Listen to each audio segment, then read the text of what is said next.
My old friend Brandon laughed when I suggested a barbecue. You gonna foot the bill, Curtis? Now he's hustling used cars at his uncle's lot while I'm chilling in Santa Fe funding indie studios. Guess my ideas weren't so dumb after all. I used to tell myself it didn't bother me. That being the background guy in our friend group was just part of who I was. But looking back, I realize I was lying to myself. It hurt more than I ever wanted to admit. My name is Curtis Bennett. I'm 27 years old, born and raised in Asheville, North Carolina. Back then, during high school, our group, Brandon, Alicia, Trevor, Jess, and me, did everything together. House parties, late-night drives to nowhere, weekends holed up in Brandon's basement eating junk food and playing video games until we passed out. To anyone watching, it probably looked like we were a tight crew, and we were for them. For me, it was different. Whenever there was a decision to make, where to eat, what movie to see, whose house to crash at, my voice got drowned out before it even had a chance. I'd suggest something, and someone would talk over me. I'd throw out an idea, and a second later Brandon would pitch the same thing slightly louder, and suddenly, it was brilliant. I remember one night especially clear, even now. It was the summer before senior year. I had spent weeks working on something special, a short film I edited together from clips and photos of all our best moments. Brandon scoring the winning touchdown, Alicia's laugh when she nearly fell off a rope swing, Jess crying from laughing so hard when Trevor slipped in the cafeteria. I poured my whole heart into it, staying up late after shifts at the movie theater, teaching myself new editing tricks to make it perfect. I burned it onto a DVD and handed it over during one of our weekend hangouts. Proud, nervous, stupidly hopeful. They barely looked at it. Brandon tossed it onto the coffee table without even taking it out of the case. Alicia shrugged and said, "Cute," like she was patting a kid on the head. Jess changed the subject 2 seconds later, and Trevor cracked a joke about how he probably looked awful in half the clips anyway. I sat there, smiling like it didn't matter, pretending the knot in my throat was just from laughing too hard. Inside, something hollowed out. Something important. The worst part wasn't that they ignored it.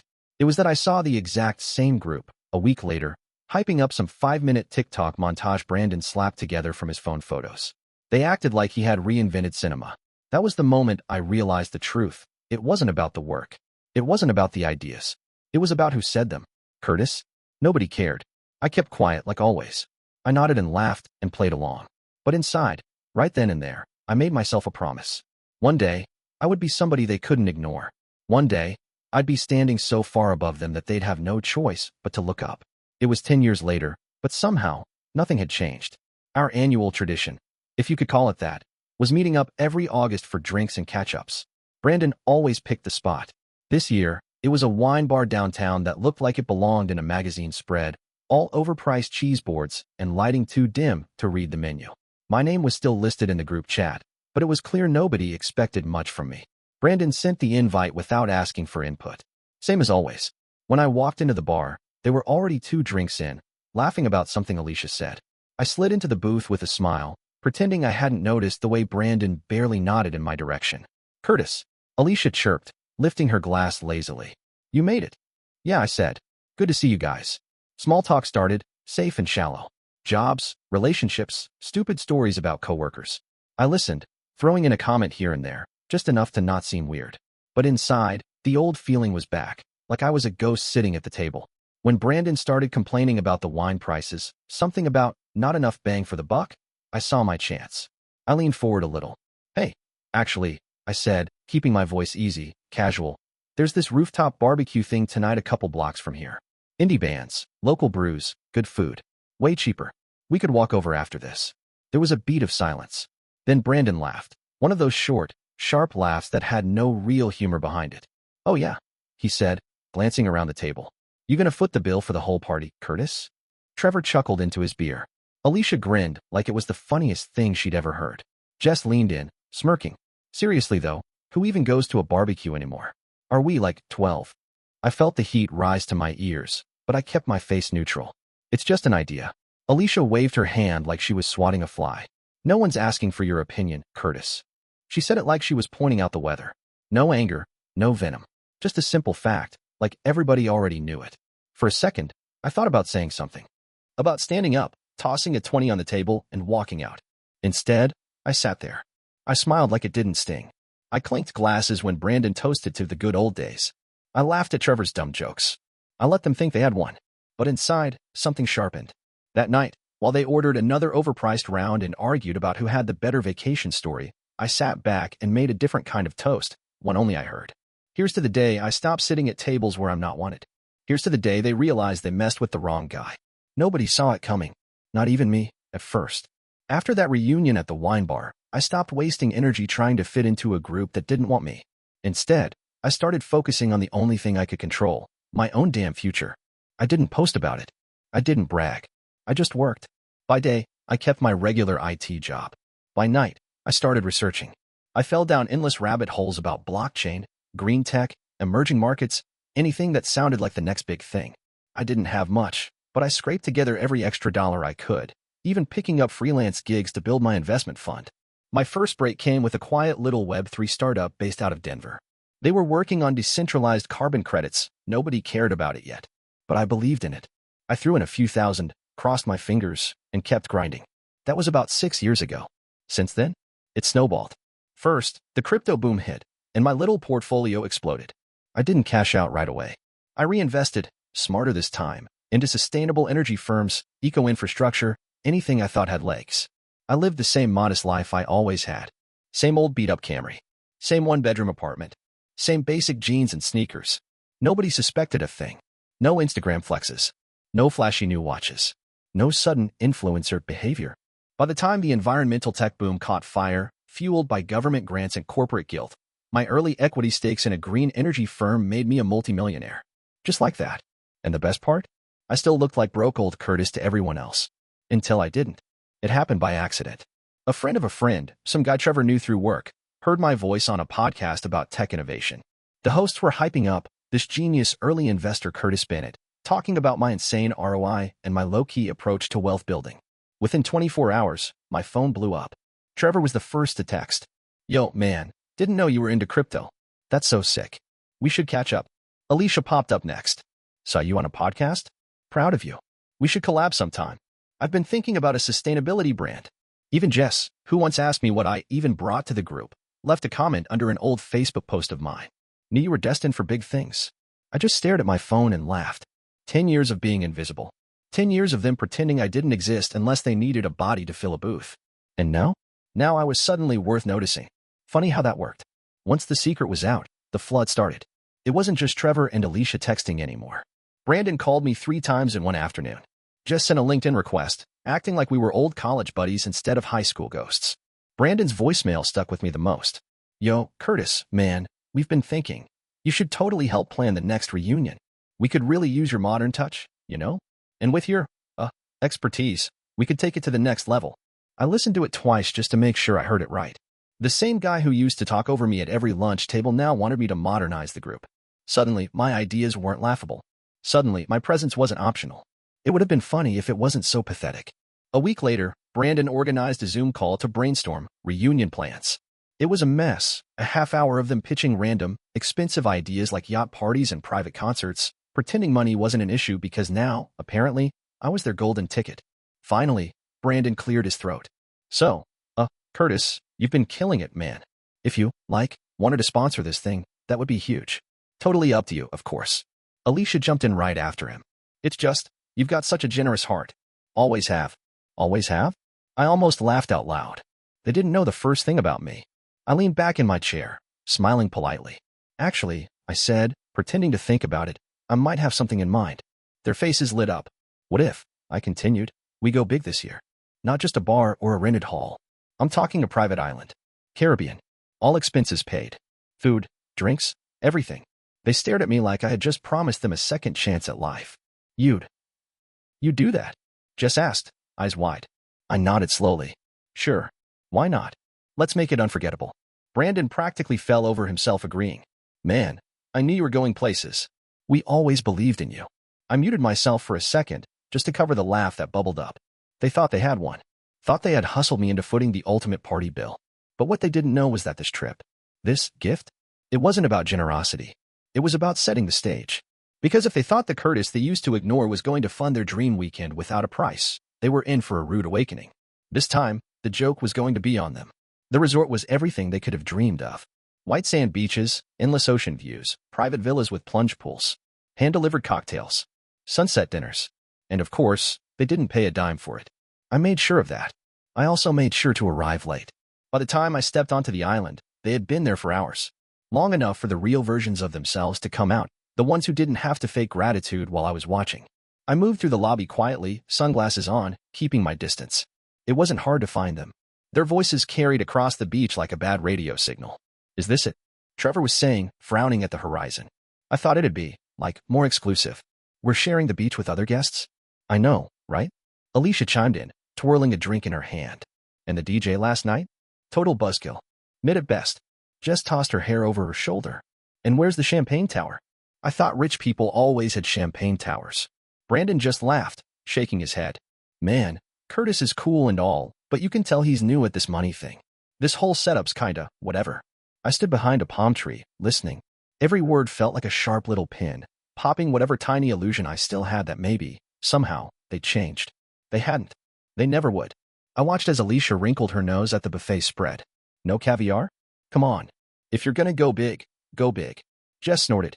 Probably cut corners to save a few bucks. But he's still driving that old Camry. They laughed. Loud, careless, comfortable. And then, as if on cue, one of them finally spotted me. Curtis!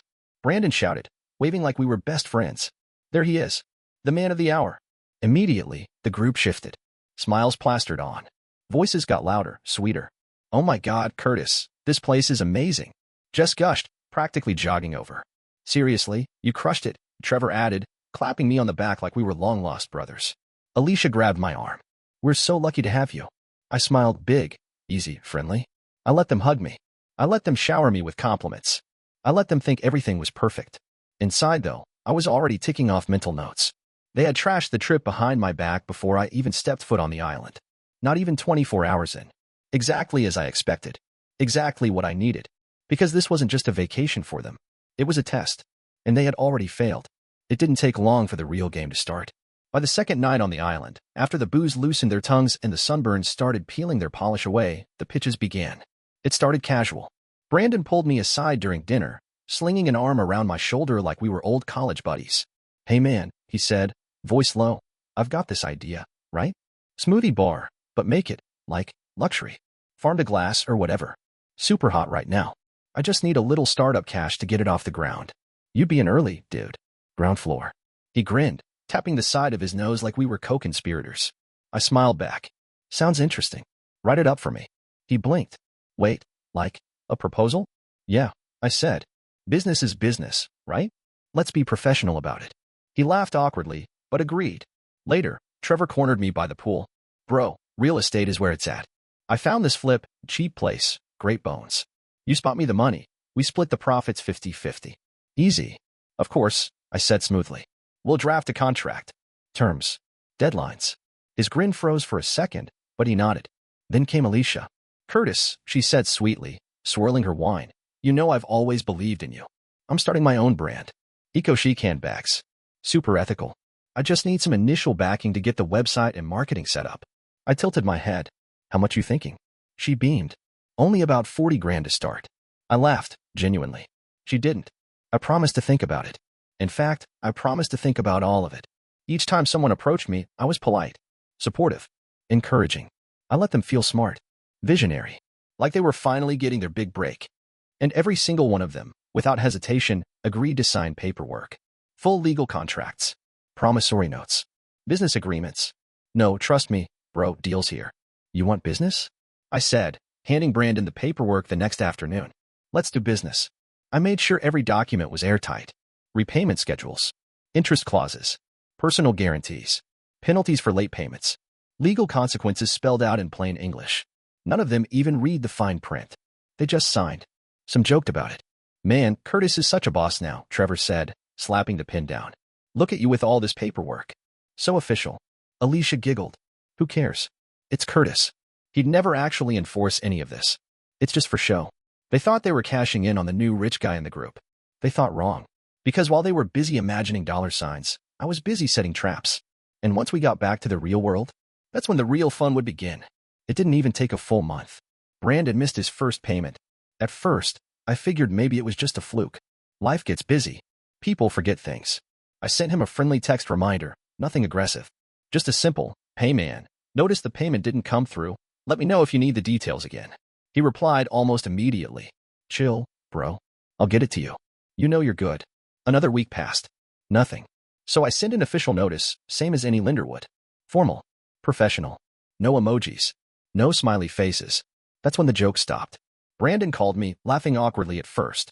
You're seriously gonna send me some lawyer crap over a couple grand? It's not a couple grand, Brandon, I said calmly. It's a legal agreement. Same one you signed. You're being ridiculous, he snapped. We're friends, Curtis. Friends don't treat each other like this. I leaned back in my chair, smiling even though he couldn't see it. You're right. Real friends don't treat each other like walking ATMs, either. He hung up without another word. A few days later, Janelle, another friend who had pitched me her dream of flipping houses, straight up ghosted me. No texts. No emails. No payment. So I escalated. Certified letters. Formal demands. 3 days after she signed for the letter, she finally reached out furious, not apologetic. Are you seriously threatening me over some dumb loan? I thought you were better than this, Curtis. I didn't argue. I didn't explain. I just sent her a copy of the signed promissory note with the payment terms highlighted in bright yellow. She didn't reply. Meanwhile, Trevor tried to play the misunderstanding card. Bro, I thought the payment started, 3 months from now? Wasn't that what we agreed? I forwarded him the contract with his own signature next to the payment schedule. Silence. It was incredible, really, watching the transformation.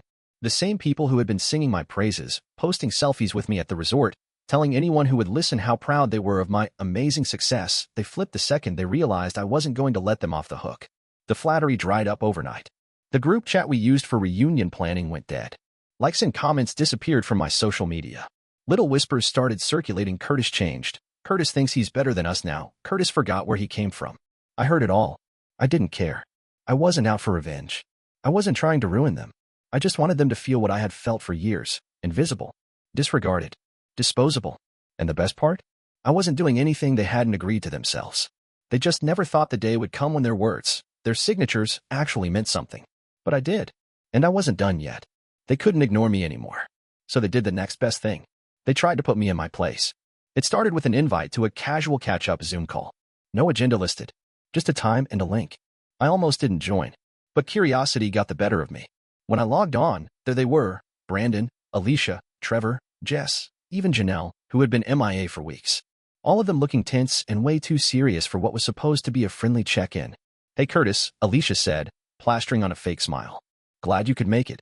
Yeah, Brandon added, adjusting his baseball cap like he was about to coach a little league team.